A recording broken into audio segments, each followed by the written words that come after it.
Hey everyone, welcome to Bookends of Recovery, where recovery gets real and loved ones aren't left out. I'm Laura. Today I am going to talk about Friday the 13th. We don't want to let your triggers haunt you. You know, we don't need to cue that dramatic music or worry about black cats and that totally rational fear that the day is cursed, right? We know better than to blame a day on the calendar for chaos, because most of the time it's not the date that's the problem, it's a trigger that we didn't see coming. So whether you're in recovery from addiction or healing from betrayal trauma, or you're just trying not to gripe at the person who forgot to take out the recyclables, love you lots, babe. Today is the perfect day to just check in with yourself and get ahead of a potential spiral or even a tiny glitch. So let's just ditch all that superstition and just have a little bonus episode on this Friday the 13th. We'll talk about real tools for managing triggers and focus on some of those underrated and surprisingly simple tools for managing triggers. Okay, so first let's talk about what a trigger is. Because, sometimes it helps if I just don't assume that everyone knows what a trigger is, right? So we'll just start by giving a simple definition. A trigger is anything that brings up that strong emotional reaction, right? They're usually tied to something in our past, like some kind of pain or fear or stress, and it may show up like anger or something irrational, or that feeling of panic, that sudden urge to use or retreat, escape, and a lot of times that escape can be our unhealthy habit or an unhealthy behavior. And they really love to sneak up on us for some reason. And it wouldn't surprise me if Halloween or, Friday the 13th was like their favorite holiday. Those sneaky little bastards. But sometimes we have that ability as we're further along in our recovery and our healing to recognize them, kind of like right away. But other times when we don't have that experience, or because we're just feeling halted or blasted, or in that love of their sneakiness, we find ourselves in like mid-spiral before we even knew what was going on. And sometimes our trauma does that to us, right? We just go from 0 to 60 just out of nowhere. And we're just like, yikes, yikes on bikes. That's a trigger that's happening right now. So we're going to talk about, like I said, those probably very unusual, underrated tools for managing triggers. So the first one, we're just going to say, we'll call it name the movie you're in. So just ask yourself, what story am I telling myself right now? Because oftentimes we're not reacting to what's actually happening. We're reacting to what it feels like is happening based on what's happened to us in the past, that past hurt or that past experience. So naming it gives you distance from it. As Dr. Phil loved to say, you gotta name it to claim it. So for example, the name of your movie could be, oh, I'm in that nobody's listening to me right now movie. Got it. When you identify it, you can ask yourself, what movie do I want to be the star of instead of, what I'm in right now? And then ask yourself, what's one small thing I can do right now to make that happen? Because you need to keep in mind that you are the one that's in charge, not that negative voice in your head, whether that's the addict voice or that, negative Nancy voice, that unhealthy voice, that's trying to tell you it's in charge. It's not. You are. Okay, so now here's one that's a little bit unusual, but like I said, these are the things that you won't think of. So this is the cold spoon trick. So you can keep a cold spoon in your freezer, or you can even run one, because sometimes we just don't think of these things.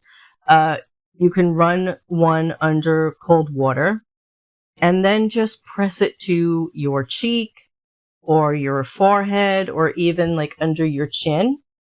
And I get it, it sounds weird, but cold temperatures activate that parasympathetic nervous system, which is also known as like the quote unquote chill out switch. So just think about how many times you've heard of someone being told, like, go take a cold shower and calm down. It's based on this premise. And just like as a pro tip, I have an ice roller, those things that you'll see on like reality TV, of course, where people are rolling those things, not the small things on their face, but those giant things that have big handle, and they go in the freezer and they roll them for like pain relief. So I have that for my migraines, but I also use it just to de-stress, because you keep the cold part in the freezer. I actually keep my handle in there because I would lose it otherwise. But yeah, so you just keep them in the freezer, and then, when you're needing to de-stress, or sometimes you just need to, quick have that moment to stop. We've talked before about coming out of that moment and just chill out. Just run that across your face, around your neck, forehead, cheek, and activate that parasympathetic nervous system and just chill out. Something else you can try is, we're always, I yammer on and on about journaling and writing a lot here because of how much it helps me.